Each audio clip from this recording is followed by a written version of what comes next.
Radha Madhava Jaya Kunda Bihari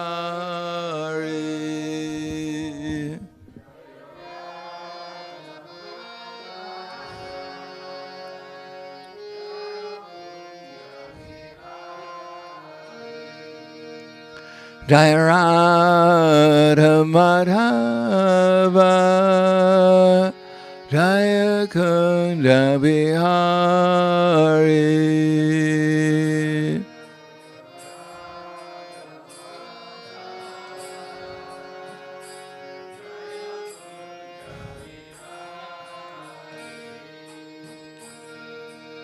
Gopijana Ballabha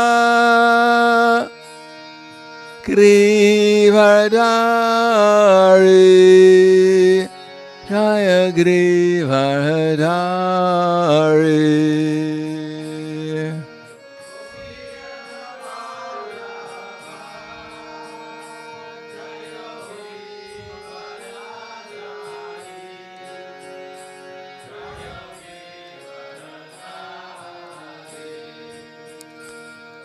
Gopijana Ballabha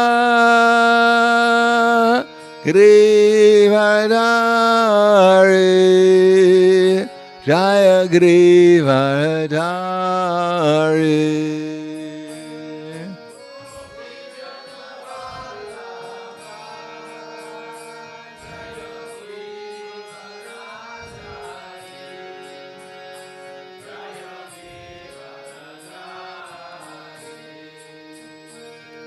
Yasodhanandana Raja Dhanaranjana Jaya Raja Dhanaranjana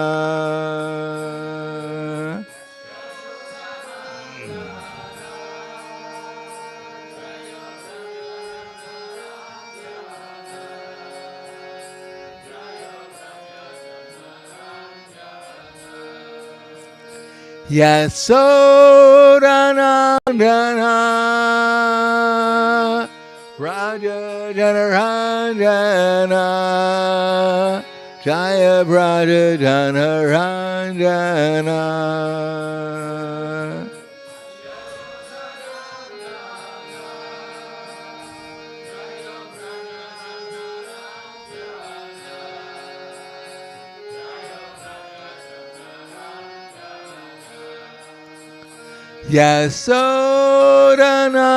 Yasodhanandana Raja Dhanaranjana Jaya Raja Dhanaranjana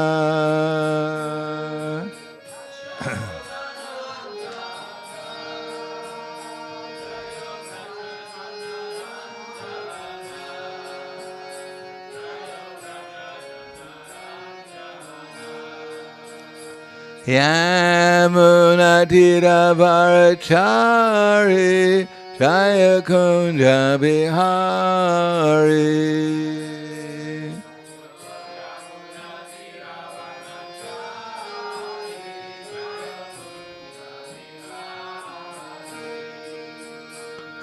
Yamuna Tiravarachari Jaya Kunda Bihari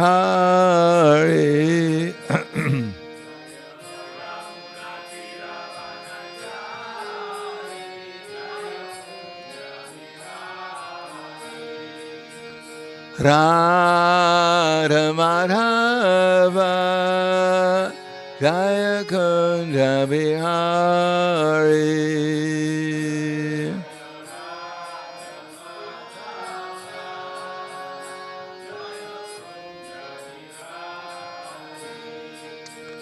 Jaya Radha Madhava Jaya Kunda Bihari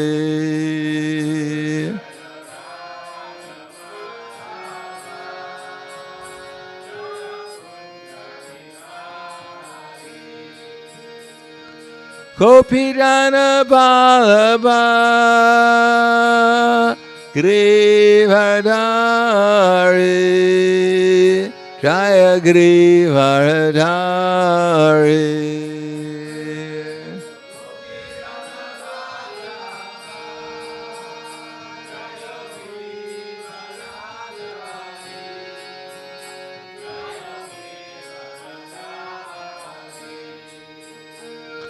Gopirana Ballabha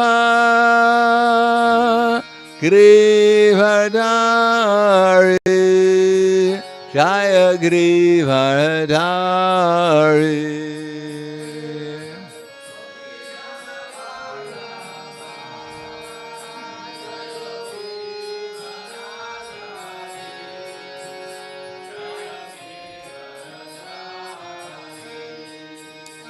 Yasodanandana Radha-dana-ranjana Jaya Radha-dana-ranjana.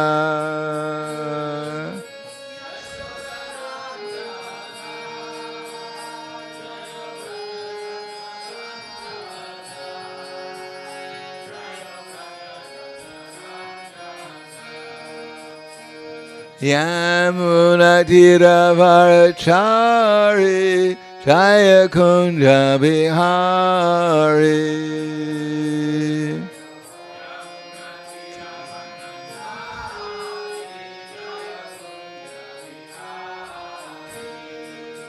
Yamunatiravarachari Jaya Kunja Bihari.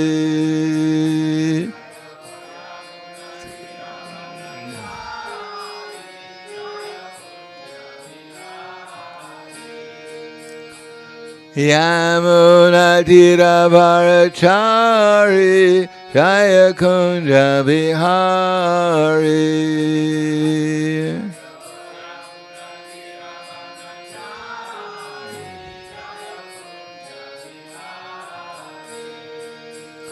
Radha Madhava Jaya Kunja Bihari.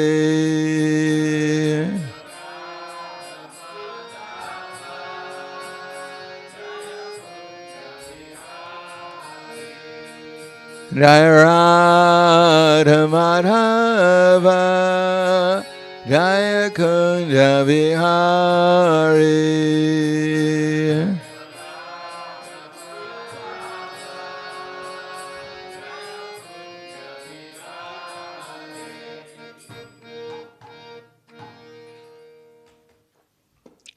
Jaya Vishnupad Paramhangsa Brahmadekacharya Asadhara Satushi Shriman. His Divine Grace Shalasi Bhaktivedanta Smaraj Srila Prabhupada Ki Jai. Gaur Premanande Haribol Slava Zarani Bhaktam Slava Shri Guru Ishi Gaurangi. Om Vishnu Padaya Krishna Prasthaya Bhutale Srimate Bhaktivedanta Swami Namane. Namaste Sarasvatundeve Gauravani Pacharne Nirvishesha Shinivadi Paskadhyade Siddharne. Om Agyanatimanandasya Gyananjana Salakaya Chaksur Militam Yena Tasmai Shri Gurave Namaha Shri Chaitanya Manobhishtam Stapitam Yena Bhutle Swayam Rupa Kadamayam Tadasi Swapadantikam Vandeham Shri Guru Shri Uta Parakamalam Shri Gurum Vaishnavam Shah Shri Rupam Sagrajatam Sahagana Raghunatam Vitam Tam Sari Vavam Sadvaitam Savadutam Pridana Saitam Krishna Chaitanya Devam Shri Radha Krishna Padan Sahagana Lalita Shri Visakan Vitam Cha Hey Krishna Karna Sindho Dinabando Jagatpate Gopesha Gopika Kanta Radha Kanta Namostute Tapta Kanchena Gaurangi Radhe Vrindavaneshwari Prishubhanu Sutadevi Pranamami Hari Priye Vanchakapa Trivyascha Kripa Sindhu Vyevacha Patidanam Bhavanebhyo Vaishnavebhyo Namo Namaha Shri Krishna Chaitanya Pranitinanda Shadwaita Gadadhar Shivasadi Gaur Bhaktivinoda Hare Krishna Krishna Krishna Hare Hare Hare Rama Rama Rama Hare Hare. Om Namo Bhagavate Vasudevaya. Om Namo Bhagavate Vasudevaya. Om Namo Bhagavate Vasudevaya. Srimad Bhagavatam, Canto 8, Chapter 12. Mohini Murti bewilders Lord Shiva, text number 35. Skane retasi sopashat Atmanam devamaya Jadi kritam nripa shrestha Sanya vartata kasmalat Skane retasi sopashad Atmanam devamaya Jadi kritam ripa shrestha Sanya vartata kashmala.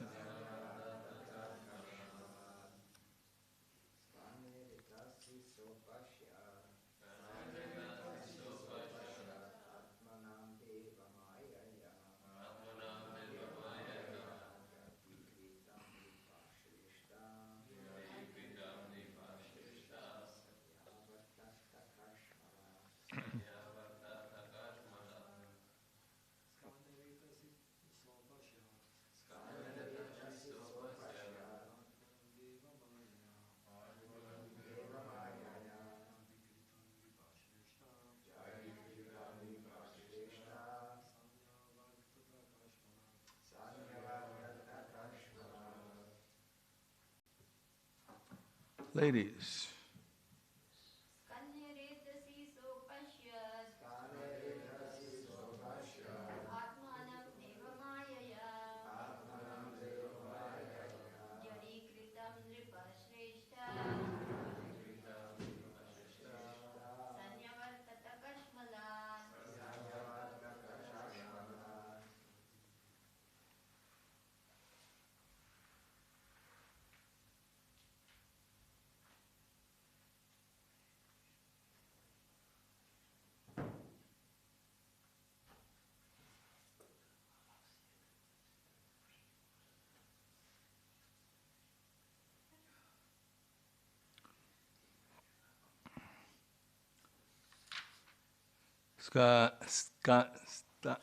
Skane, when fully discharged, Retasi, the semen, Saha, Lord Shiva, Apashat, soar, Atmanam, his own self, Devamaya, by the Maya of the Supreme Personality of Godhead,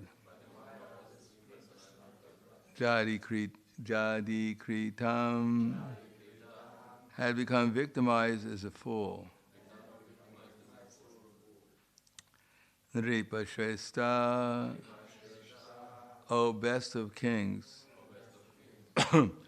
Maharaj Parikshit, Sanya Vartata,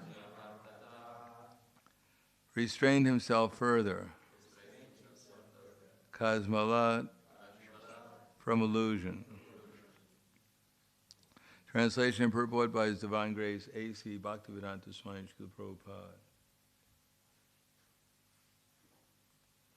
O Maharaj Parikshit, best of kings, when Lord Shiva had fully discharged semen, he could see how he himself had been victimized by the illusion created by the Supreme Personality of Godhead.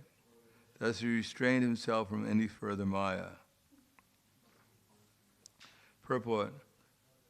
Once one is agitated by lusty desires, upon seeing a woman, those desires increase more and more But when semen is discharged in the act of sex, the lusty desire is diminished.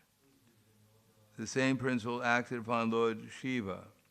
He was allured by the beautiful woman Mohini Murti, but when his semen had been fully discharged, he came to his senses and realized how he had been victimized as soon as he saw the woman in the forest.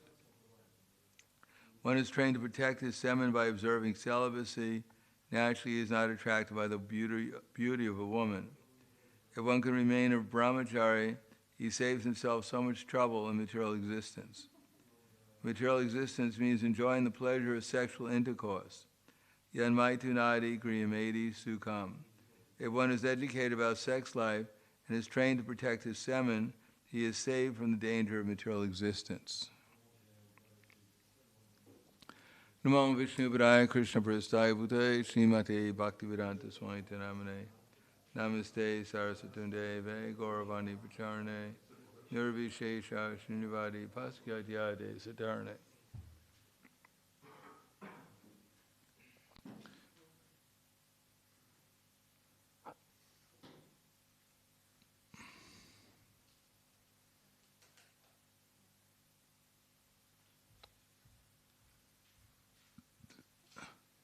Generally, in religious scriptures, these things are not as vividly described as in the Bhagavatam. As a matter of fact, people might even consider it somewhat pornographic. And not only that, what we're told to meditate on the Bhagavatam. So, how does this all fit in? Well, for one, the sex life is not absent in the material world. As a matter of fact, sex life is the whole basis of the material and the spiritual world.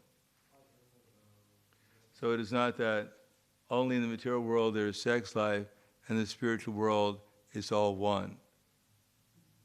It's all one but different. One in quality but different in relationships. So, it is not that the spiritual world is a reflection of the material world. As some people may think, that when they hear about Krishna's pastimes in the spiritual world, they think that it's something like that of the material world. In other words, they think Krishna's pastimes in the spiritual world is a reflection of the material world. But actually it's the other way around.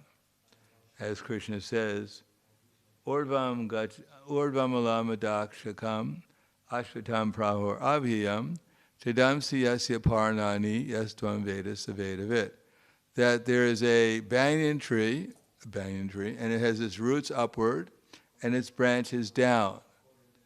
And the Vedic hymns are its leaves. The one who knows this tree is the knower of the Vedas. So as we know, this tree is compared to the reflection in the water of a tree. If you go to the bank of a lake and there's a tree there, you'll see that it's in the water, in the reflection, it appears that the roots are up and the branches are down. But the actual tree, the roots are down, the branches are up. So in this material world, well, in the spiritual world, the relationship between Radha and Krishna is the highest perfection. And here, the lowest is the relationship between man and woman for unrestrained sense gratification. In other words, man and woman relationships in the material world based on sense gratification are imitations of Radha and Krishna's pastimes in the spiritual world. As a matter of fact, all relationships here are reflections of the original relationships in the spiritual world. Here we have friendship. Well, here we have servitorship. We have appreciation. We have servitorship. We have friendship. We have parental relationships. And we have conjugal relationships. So it's not that they're completely unreal, because in our original position is just relationships. The spiritual world, no one's trying to get ahead in any way. No one's trying to get a better education. It's not that the gopis are thinking, if we serve Krishna nicely, he'll send us to spiritual college and we'll get a better education. We can do something other than churning milk into yogurt, into butter. We can do something higher than just making garlands all day long. And this rasa dance, it's all right for one night of Brahma, but forever performing the same dance is a little too much. Besides that, we always wanted to go to musical school and put a little rock into our concert. No, whatever is going on in the spiritual world is going on with complete perfection. And it's not changing. It's not getting so-called progressive in the way that we think we're getting progressive. Actually, we're becoming progressive into the darkest regions of material existence, which is nothing new.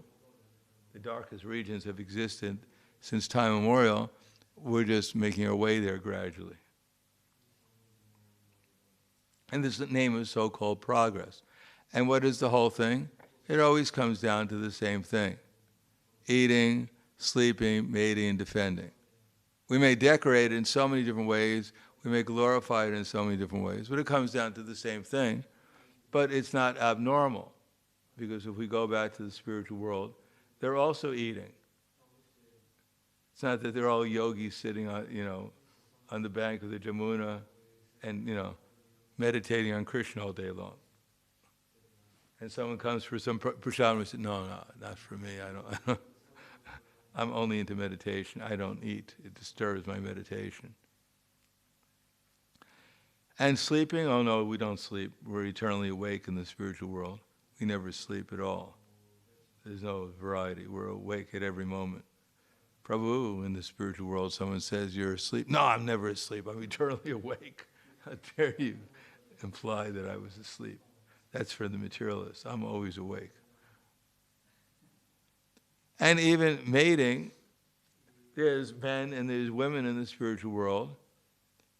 And in Vaikuntha, the men and women are millions of times more beautiful and attractive and powerful than the men and women here. But there's no sex life. But in Goloka Vrindavan, there's something that appears to be a young boy attracted by young girls. And automatically we think, well, that's obviously, it's a relationship like we have. Krishna is attracted to Radharani because Radharani is beautiful and he's bewildered by her beauty, so it must be the same way. A man is bewildered by the attractiveness of a woman, or a woman is attracted by a man for some reason, handsomeness or power or whatever. So we may think like that because that's what it means to be an illusion.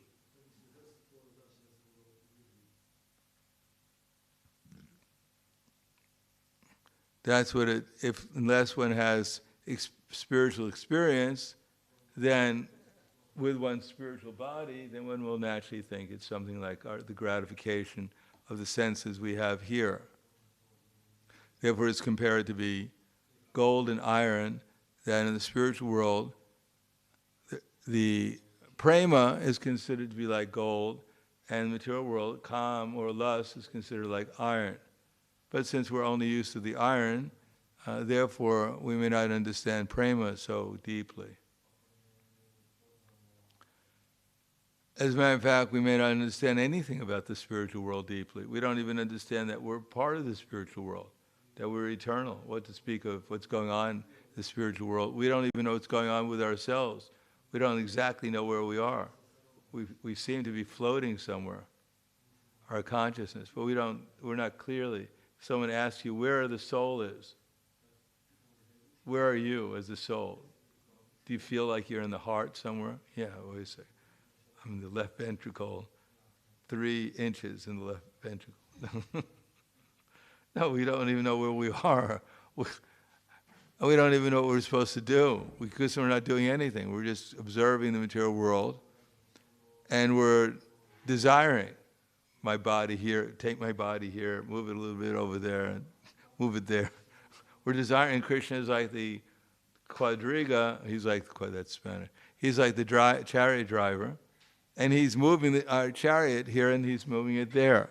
And we're thinking we're doing it. But actually it's Krishna who's moving the chariot. We're just imagining that we're the doer. So even here, we think we're Romeo or we think we're Juliet, but we're not Romeo, we're not Juliet here. As a matter of fact, the person who's the big Romeo, he might be a blade of grass in the spiritual world. But if he realized he was a blade of grass, it would take a lot of the the false ego out of his so-called being Romeo. But of course, in the spiritual world, blades of grass are also conscious and alive, just as we're conscious and alive. But just say someone thought they were a beautiful lady, the Miss Universe, and actually in their spiritual relationship with Krishna, they're a cowherd boy. Of course, nowadays it wouldn't make any difference. People wouldn't be so much bewildered by that anymore. I'm a cowherd boy, but I always wanted to be a gopi. No, it's not like that. It's a whole different realm of experience. And here in the material world, although we may imagine we're this body and the 8,400,000 species of life, we have nothing to do with what's going on here. What's going on here is just a manifestation of Krishna's energy to satisfy the desire of the living entity to be something that they're not. And it works with a whole set of energies, of which calm or lust and greed and anger and illusion and madness and envy, they're just manifestation of Krishna's energy, specifically for the material world, displayed here for our virtual reality. And we can't just walk out of it. We can't say, well, yeah, that's right. I don't want to be, I'm not this body, I'm not a woman, I'm not a man, I'm not this or that. No, Krishna says, Daivi Eshu Gunamayi, Mama Maya Dharatya, Mameva Ye Prapadyante, Mayam Etam Taranti Te. This material nature is one of my energies, producing all moving and non-moving beings, and it's very difficult to overcome, and by its rule, this material nature is one of my is very difficult to overcome, but those who have taken shelter of me can easily cross beyond it. So we can't suddenly pretend that we're self-realized, that we're aloof from our material existence, that my desires are concentrated now on Krishna and have nothing to do with this material world. We may artificially do like that, but then we'll simply fall into difficulty. Because that's why we came here. We came here as imitators. And if we keep on imitating, even when we're trying to make spiritual advancement, then we're not going to go anywhere. We're just going to, just the same reason why we got here, we'll just continue our existence. That actually, I have this body, it's a woman's body or a man's body, but I'm not the body, so I'm going to act any way I want. No, we've been put into a man's body, into a woman's body. Of course, we can't say we've been put into a Brahmin or a Kshatriya, a Vaishya, or a Sudra body, because that doesn't apply at this present time. But we've been put into a certain body, and whether we like it or not, the body has a certain duties in the material world. And they're not very complicated in one sense. Like a woman can have a child, as Prabhupada used to say. Now, naturally, a woman's body is constructed in such a way as to facilitate having children and to take care of them. So it's not unnatural for a woman to have children and take care of them, because that's why the body was made. That's how the body is made. Now, a man can't have children, so far. They're trying, but it's not natural. They have to go through a very difficult process in order to get men to have children. And I seriously doubt whether they're going to come to the stage whether the man is going to be able to breastfeed the child. I mean, that's going to be a little too much. Maybe they'll implant a water bottle in his chest or something like that. You can imagine he's breastfeeding the child. So there are duties, and they're just natural duties. In other words, when you want to make things complicated, everything is made complicated by imitation. As I said, for a man to have a child is very, very complicated. And how many men are going to be able to have children? The operation probably costs so much money. Who's going to be able to afford it? Only some few crazy people.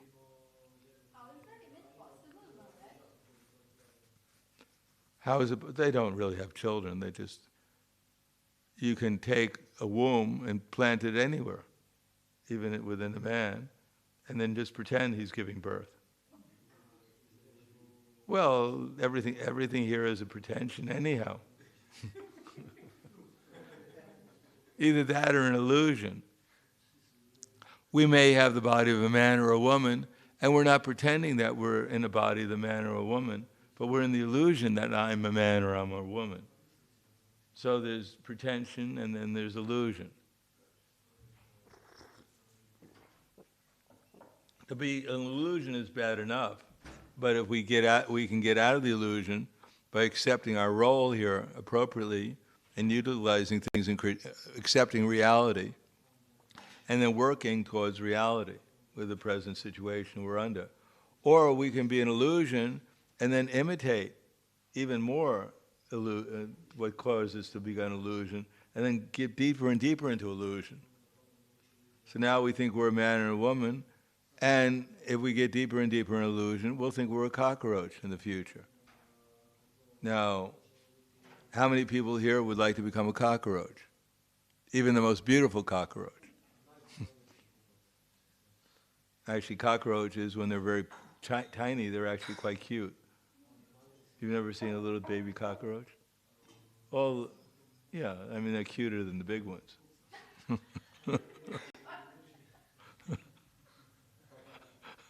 Because otherwise, why would the parents take care of the cockroach if it wasn't cute? In any case, when one is imitating, that's even worse. So one should understand what one's situation is and what we're supposed to do under this circumstance. Now, here the question is, Lord Shiva, what kind of body does he have?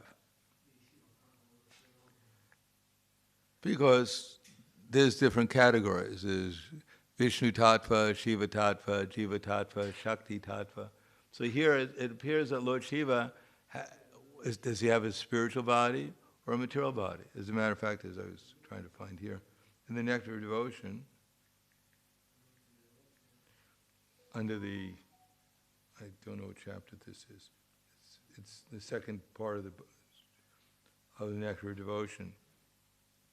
It says, besides all the above mentioned 50 qualities, Lord Krishna possesses 5 more, which are sometimes partially manifested persons of Lord Brahma or Lord Shiva.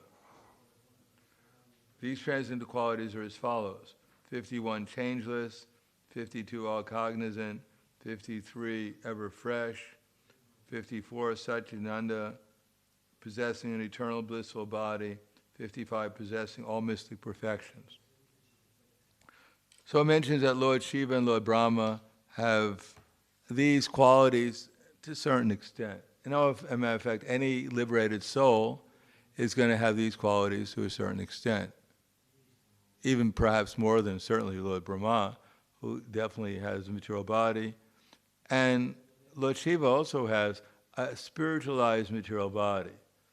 There's a difference between a spiritual body, which is actually made of Satchitananda Vigraha, and a spiritualized body. Although, in one sense, on the spiritual platform, there's really no difference between a spiritualized body and a spiritual body, because Krishna can have them act the same. Just like Krishna's forms here as a deity, we may think they're material, but actually they're spiritual. But at the same time, we know that Krishna has expanded himself into the deity form, and they're unique. just like Krishna has expanded himself into the holy name. But they're non-different, simultaneously one and not different, because all of Krishna's energies are simultaneously one and not different, but Krishna can appear in his energies and be fully there. Prabhupada gives the example of a golden box and a gold box. Now, a completely golden box is certainly gold, but even a gold-plated box is also considered to be a golden box. So similarly, one may put on a material body. When it's completely utilized in Krishna's service, then it becomes spiritualized. Just like when you put an iron in a fire, then it becomes hotter and hotter and hotter until eventually it takes on the same quality as the fire. Similarly, we're in these bodies, and they can also become fully spiritualized if we're completely in the fire of devotional service, in the spiritual energy. When we become completely absorbed in the spiritual energy, the soul, then when Krishna is there, everything that comes in contact with Krishna and the internal energy of Krishna becomes completely spiritualized, and therefore can act any way Krishna wants it to act. If we surrender to Krishna, then Krishna can have this body do whatever he wants it to do, because then one becomes all-powerful. It's not that the soul becomes all-powerful, in one sense, directly all-powerful, but because he can control Krishna by his love, therefore in that sense he becomes all-powerful. If he controls the all-powerful, like Srimati Radharani, then she becomes all-powerful because she's controlling the all-powerful. Similarly, the soul, when he's completely absorbed and surrendered to Krishna, then he becomes powerful as Krishna. He personally doesn't become Krishna, but the body that he's in, which is acting as an instrument for Krishna, Krishna can have it do anything he wants it to do. But still, it's material. Material in a sense, it's spiritual material. So it has a beginning, apparently it has a beginning and an end. But as long as it's Krishna is under Krishna's control, it can do anything Krishna wants it to do. Just like Vishnu Jan Maharaj once asked Srila Prabhupada that Bhakti-Vinod Thakur in one of his books, he said, now I'm going away, my business unfinished. So Vishnu Jan Maharaj asked Prabhupada that Bhakti-Vinod Thakur, why did he say that his business was unfinished? So Prabhupada said, well, actually he could have finished the business because he's a Vaishnava and he's all-powerful. But if we would have finished the business, then we wouldn't have had anything to do. So out of his mercy, he left us some service to do also. So similarly, here we find Lord Shiva, his body acting seemingly like a material body, but actually it's a spiritual body, and it's just doing what Krishna wants to do. What Krishna wants to manifest as that particular body. Now, we don't find Krishna himself in that same position, but as Lord Shiva, who's supposed to be the topmost ascetic in the material world, then in order to show, as it says in the previous verses, that the ascetics, that one should always be careful about dealing with women. And women should always be careful dealing with men, because no matter how much advanced we think we are, whatever advancement we may think we have is all due to Krishna's arrangement, by his mercy. And it could be withdrawn immediately if we're not careful. In other words, we may imagine we're detached or advanced or absorbed in the spiritual energy, but eternally that's all by Krishna's arrangements. It's a reciprocation between ourselves and Krishna, and it's the reciprocation between ourselves and Krishna based upon our desire to have a relationship with Krishna. Whatever desire we have to be in a relation with Krishna, Krishna will reciprocate. So as soon as we desire to forget Krishna, and then we're once put into the illusory energy. That Krishna bahir mukha bhoga vanchitare nikatasta tare japati adare. That as soon as we turn our face away from Krishna, immediately Maya will come and slap us into the illusory energy. So some examples should be there so that we become cautious. There's like Jad Bharat is the example of falling in love with a deer cuff.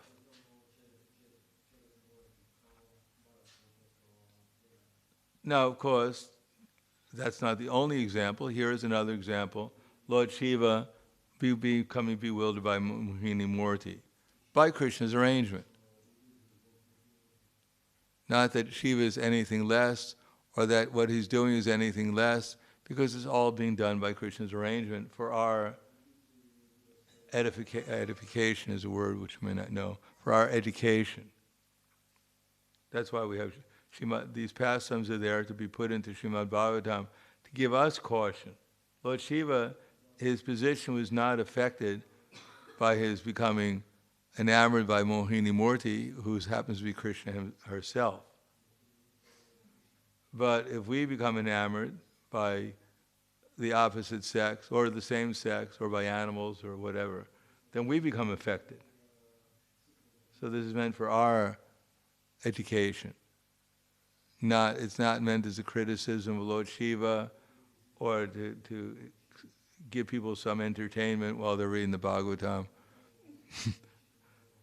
Someone's sleeping while they're hearing class, and you say, Prabhu, I have a story I can tell you from the Bhagavatam, keep you awake. Something more exciting than, Krishna speaking to Arjuna or something. You've heard of Mohini Murti? Wow, I got a story to tell you. Yeah, I noticed that, if I was talking about philosophy, half the class would be asleep, but when we're talking about Mohini Murti, everyone's wide awake. Because that's the only thing, that's the most exciting thing in the material world. So obviously, it must be exciting in the spiritual world too. But it's of a different nature.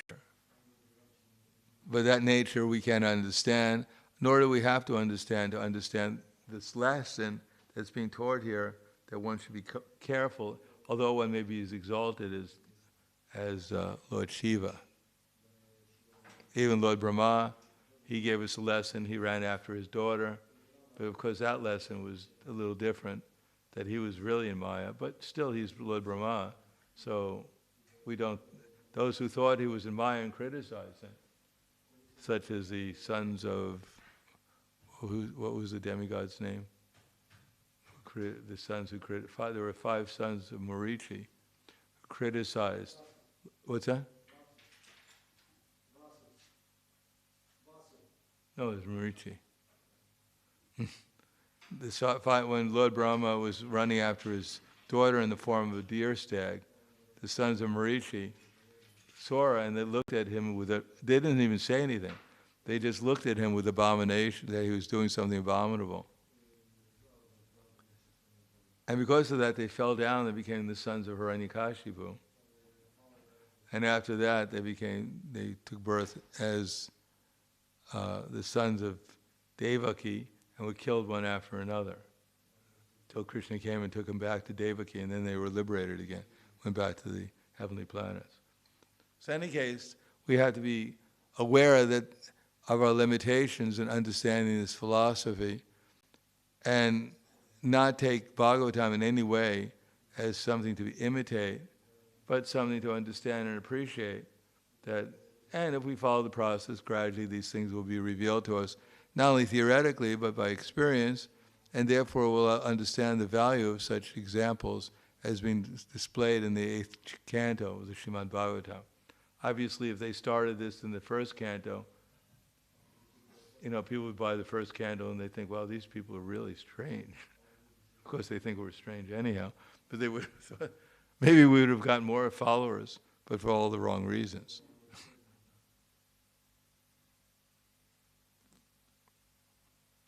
As one lady wrote a book, it was called The Strange Sex Life of the Hare Krishna Movement. Do you think I would lie in the Bhagavatam class? I have my hand on the Bhagavatam. Do you know what the strange sex life of the Hare Krishna movement is? That's right, celibacy. They consider that quite strange. Anyhow, I'll stop there. Thank you. Any questions or comments?